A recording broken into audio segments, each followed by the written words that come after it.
প্রশ্ন করেছেন। আজকের প্রশ্ন বীরভূম থেকে মধুশ্রী।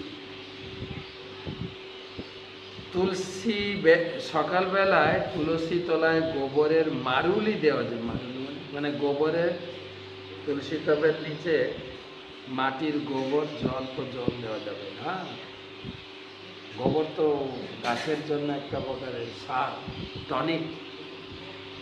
শুকনো গোবর দেবেন, কাঁচা গোবর দেবেন না, কাঁচা গোবরে পোকা ধরবে না।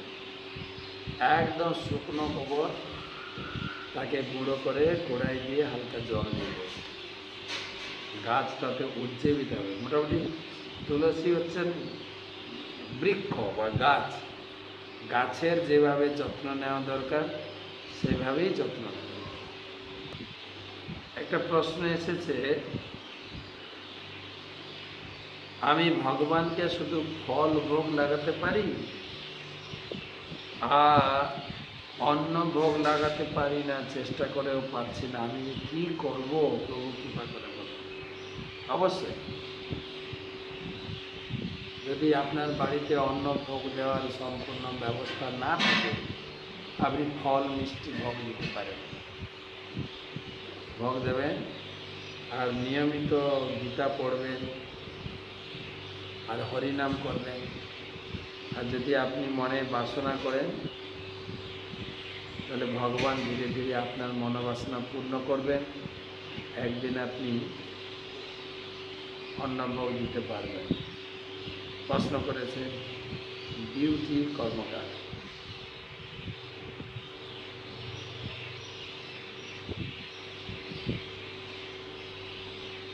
তারপরের প্রশ্ন,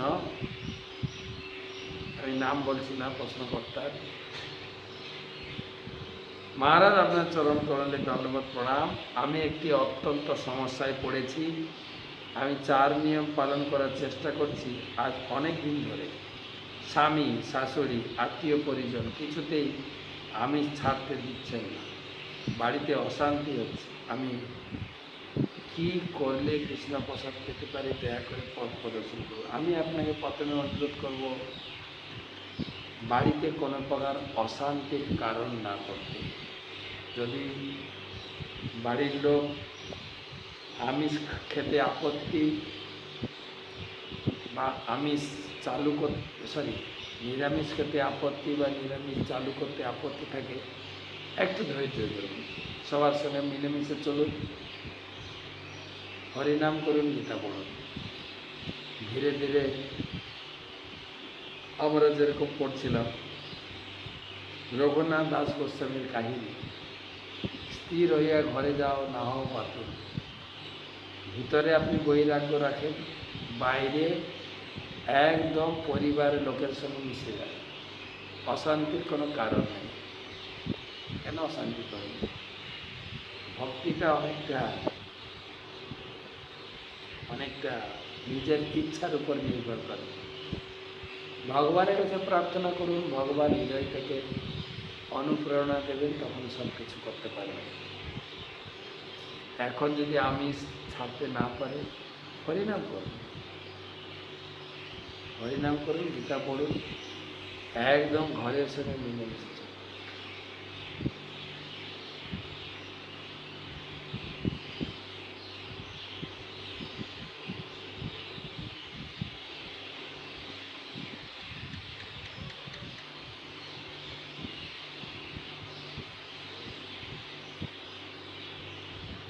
পরবর্তী প্রশ্ন,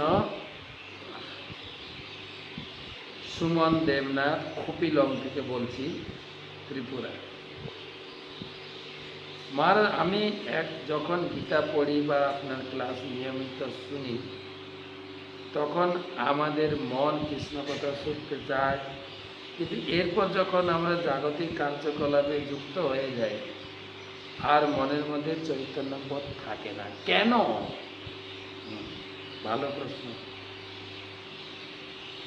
ব্যাপারটা হচ্ছে, এটা একটা অনুশীলনের ব্যাপার। কত কত কত কত জন্ম আমরা ভগবানকে ভুলে এই জাগতিক কার্যকলাপে যুক্ত হয়েছে। তাই জন্য এই চেতনা, এই ইন্দ্রিয়, সব জাগতিক কার্যকলাপে খুব আনন্দ পায়। এমনকি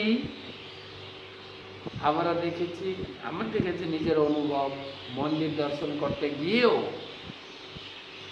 ভগবানকে দর্শন করতে করতে সামনে যদি কোনো সুন্দরী স্ত্রী লোক এসে যায়, মন ধাবিত হয়ে যায়। কেন? জড় আসক্তি ইন্দ্রিয়ের ভিতরে রয়েছে। সেবন মুখ জিভাদ স্বয়মেব স্ফুরতম। এইভাবে নিয়মিত আপনি ক্লাস শুনুন, হরিনাম করুন, প্রসাদ পান, অনুশীলন করতে করতে করতে করতে করতে করতে একদিন মনের ভিতরে কৃষ্ণ চেতনা বোধ আসবেই।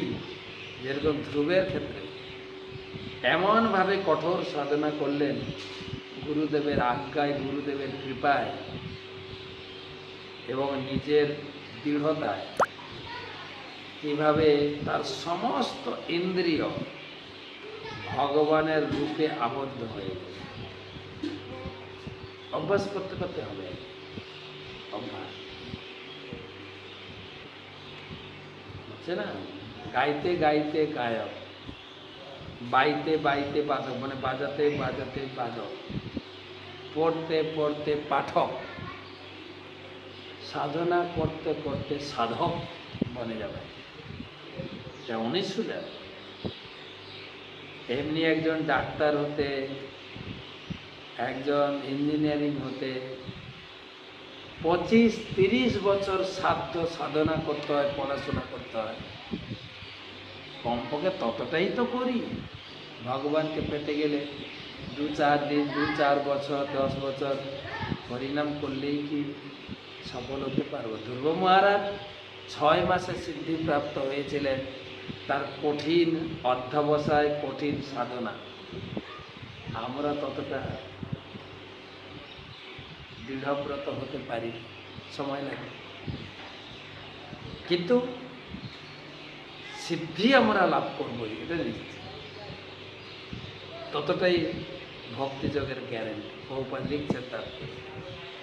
ধ্রুব মহারাজের মতো যদি গুরুদেবের প্রতি, গুরুদেবের নির্দেশের প্রতি, ভগবানের প্রতি দৃঢ় শ্রদ্ধা এবং দৃঢ়তা মনোবল থাকে, বিশ্বাসে মিলায়, একদিন আপনি আপনার মনস্কামনা পূর্ণ করতে পারবেন। যে সাধ্য বস্তু আপনি লাভ করছেন, হাতের মুঠোয় পেতে পারবেন। যেরকম ধ্রুব সারা ব্রহ্মাণ্ড এখন আয়ত্ত করে নিয়েছে। এই তো আপনার প্রশ্নের উত্তর। ধ্রুব মহারাজ স্বয়ং।